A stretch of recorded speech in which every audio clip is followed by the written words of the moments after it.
একই সঙ্গে তৌহিদ আফ্রিদিকে রিমান্ডে নেওয়ার পর থেকে এবার বেরিয়ে আসছে একের পর এক নানা অপকর্মের তথ্য। থাকবো তো এরকম কথা বলো, তোমার সাথে থাকবো না, কার সাথে থাকবো আমি? আচ্ছা, আমার হেল্প করবা সবসময়? কালকে অ্যাসাইনমেন্ট আছে না, ওগুলো আমি সব করে দেবো, ঠিক আছে? বাসার দরকার। এই মাই টিভির চেয়ারম্যান নাসির উদ্দিন সাথীর আদরের একমাত্র পুত্র সন্তান বাংলাদেশি জনপ্রিয় কন্টেন্ট ক্রিয়েটর তৌহিদ উদ্দিন আফ্রিদি গ্রেফতার হওয়ার পর আইনজীবী যখন এই আফ্রিদিকে 7 দিনের রিমান্ডের দাবি করেন, মাননীয় আদালত 5 দিনের রিমান্ড মঞ্জুর করেন। ঠিক একই সময়ে এই আফ্রিদিকে রিমান্ডে নেওয়ার পর এবার আফ্রিদির বিরুদ্ধে কথা বলতে শুরু করেছে এই বাংলাদেশের জনপ্রিয় ফুড রিভিউয়ার ওরফে ফুড আপি নামক এক ব্লগার। চলেন এই ফুড আপির কাছ থেকে কিছু আফ্রিদির গোপন তথ্য শুনে আসা যাক। আমন্ত্রণটা করছিল তৌহিদ আফ্রিদি জানুয়ারি মাসের 22-24 তারিখের দিকে। ওই সময়টাতে তৌহিদ আফ্রিদি ভাইয়া আরেকজন কন্টেন্ট ক্রিয়েটরের মাধ্যমে আমাদেরকে ইনভাইট করে, বলে যে গুলশান ক্লাবে অনেক হেজিম্যান নাম ছিল। আচ্ছা, যাওয়ার পিছনে আমার উদ্দেশ্য ছিল RS ফাহিম ভাইয়া আসবে, তৌহিদ আফ্রিদি ভাইয়া আসবে, এবং তৌহিদ আফ্রিদি ভাইয়াকে এর আগে আমি কখনো দেখিনি, এবং এরকম একটা প্রোগ্রাম আমি মিস করবো এটা তো হতেই পারে না। ওখানে অনেক রাজনৈতিক অনেক মানুষ ছিল, ওই সাদ্দাম টাদ্দাম এরাও ছিল, ছাত্রলীগের। ডিনারের পরে ফ্রিতে মদ খাওয়ানোর ব্যবস্থা করছে। তো এটা যে মদ ছিল এটা আমি বুঝতে পারিনি। এই তৌহিদ আফ্রিদিকে এতদিন বাংলাদেশের আফ্রিদি ভক্তরা নায়ক হিসাবে চিনত, কিন্তু তৌহিদ আফ্রিদিকে রিমান্ডে নেওয়ার পর এবার একে একে বেরিয়ে আসছে থলের বিড়াল। এই আফ্রিদি একজন কন্টেন্ট ক্রিয়েটর ছিলেন না, তিনি ছিলেন আওয়ামী লীগ সরকারের একজন রাজকীয় প্রজা, যার কাজ হল সবসময় রাজাকে রক্ষা করা। তার ব্যতিক্রম করেননি এই আফ্রিদি। এই তৌহিদ উদ্দিন আফ্রিদি শেখ হাসিনার পাওয়ার পেয়ে নিজেকে সবসময় প্রধানমন্ত্রীর নাতিপুতি মনে করে হেডম দেখিয়ে সব জায়গায় চলতেন। এই আফ্রিদিকে আওয়ামী লীগ সরকার থাকাকালীন কেউ কিছুই করতে পারেনি, আর পারত ও না, কেননা কিছু হলেই তার ছিল হাউন আঙ্কেল। এই হাউন আঙ্কেলের সুবিধা নিয়ে তিনি নিজেকে অনেক বড় মাপের সেলিব্রিটি মনে করতেন এই তৌহিদ উদ্দিন আফ্রিদি। সূত্র ধরে জানা যায়, এই আফ্রিদি সাবেক ডিবি প্রধানের সাহায্য সহযোগিতায় সুন্দর মেয়েদেরকে টার্গেট করে বিদেশে ছাপলাই দিত, এমন অভিযোগ আছে এই আফ্রিদির বিরুদ্ধে।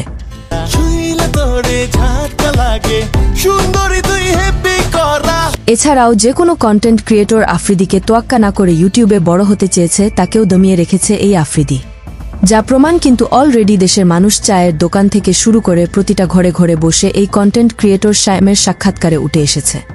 সেদিন ডিবি অফিসে আমাকে ঠিক এইভাবে বাইদা রাখছিল, এই যে দেখেন আমার পাটা এইভাবে ছিল, পায়ের মধ্যে বাড়ি মারছে, আমি এভাবে পড়ে গেছি, তারপর আমার হাত পিছনে এইভাবে হ্যান্ডকাপ পরা ছিল, মাথার মধ্যে কালো কাপড় পেঁচানো ছিল। ওই মোমেন্টটা আমি কখনো আপনাদেরকে শেয়ার করতে পারবো না। এমন ভাবে আমাকে নির্মম ভাবে এরকম হাতই করে মাথাটা বাইদা নির্মম ভাবে আমাকে যে পিটাইছে, আমি কখনো এটা আপনাদেরকে বলতে পারবো না। এছাড়াও আফ্রিদিকে চ্যালেঞ্জ ছুড়ে মারে বিপাকে পড়েছিলেন এই কন্টেন্ট ক্রিয়েটর আকিব। মানুষ কত পরিমাণ টাকার অহংকার হলে নিজেকে যে মানুষ মনে করেন না, তার জলজান্ত উদাহরণ হলো এই আফ্রিদি। কথায় আছে উপরে ফিট ফাট ভিতরে হলো সদরঘাট, এমন ফুলের মতো চরিত্র ছিল আফ্রিদির। আফ্রিদি মাই টিভির চেয়ারম্যানের ছেলে হয়ে বিভিন্ন বড় বড় গাড়ির শোরুমেও হানা দিয়েছিল, এমনকি বিনা টাকায় গাড়ি নিয়ে রাজকীয়ভাবে চলাচল করত, এমন অভিযোগ আফ্রিদির বিরুদ্ধে উঠে এসেছে।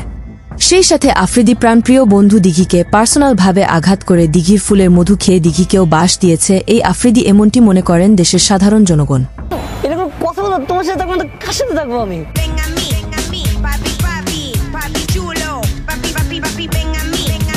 এছাড়াও মুনিয়া হত্যার সাথে জড়িত থাকতে পারে আফ্রিদি, কেননা যখন মুনিয়াকে হত্যা করা হয়েছিল তখন আওয়ামী লীগের পাওয়ারের কাছে লুকিয়ে থাকে আফ্রিদির নাম।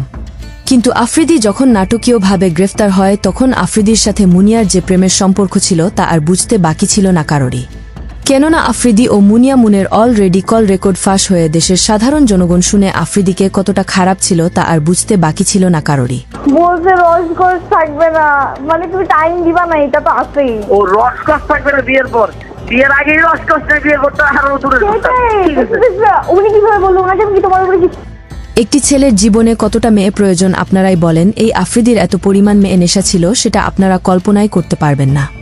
এছাড়াও আফ্রিদিকে গ্রেফতার করার পর এক ভুক্তভোগী নারী কিন্তু অলরেডি জানিয়ে দিয়েছেন তার সাথেও আফ্রিদি অনৈতিক সম্পর্ক করেছে, এবং ভুক্তভোগী নারী কারো কাছে যেন সেটা না বলে। তাই আফ্রিদি প্রাণনাশের হুমকি দিয়েছিলেন ওই ভুক্তভোগী নারীকে তৌহিদ উদ্দিন আফ্রিদি।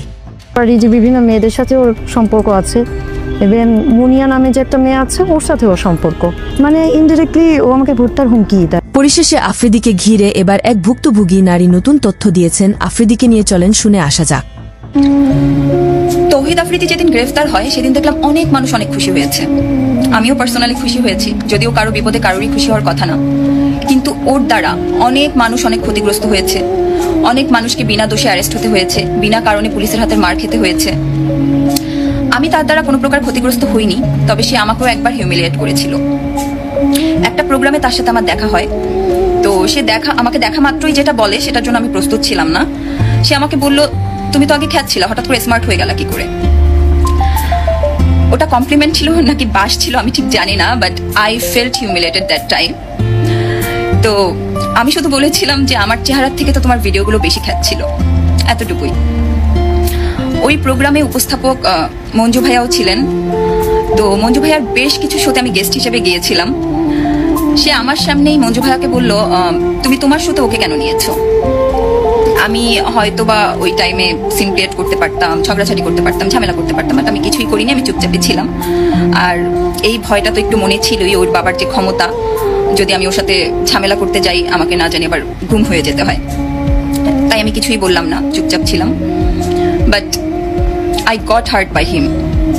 তো আমি এটা খেয়াল করেছি, আমি যাদের দ্বারা কষ্ট পেয়েছি বা যারা আমাকে কথার মাধ্যমে কষ্ট দেওয়ার চেষ্টা করেছে, তারা দিন শেষে ভালো থাকে না, মানে তারা পানিশড হয় টুডে অর টুমরো। এই কথাগুলো শেয়ার করার মানে হচ্ছে আমরা অনেক সময় মানুষকে না জেনে না বুঝে কষ্ট দিয়ে থাকি, বাট তার ওই কষ্টই যে আমাদের জন্য কাল হয়ে দাঁড়ায় সেটা আমরা আসলে বুঝতেও পারি না। আমার সাথে যে সবসময় ভালো হয় তা না, আমার সাথে অনেক খারাপ ঘটনা ঘটে, এবং যখন আমার সাথে খারাপ কিছু হয় তখন আমি বুঝতে পারি আমি হয়তো বা কোনো মানুষকে কষ্ট দিয়ে ফেলেছি, যার কারণে এই খারাপ জিনিসটা আমার সাথে হচ্ছে। এত কিছু শোনার পরেও আপনাকে আজ এমন তথ্য দিয়ে যাই, আপনি আরও শুনে অবাক হবেন যে এই তৌহিদ আফ্রিদি যে বর্তমান স্ত্রী রয়েছে তাকেও আগে থেকে টার্গেট করে নিজের জালে ফেলে কিছু ভিডিও ধারণ করে ব্ল্যাকমেইল করে বিয়ে করেছেন তৌহিদ আফ্রিদি, যা ইতিমধ্যে আফ্রিদির স্ত্রীর আগের বয়ফ্রেন্ড মিডিয়ার সামনে প্রকাশ করেছেন।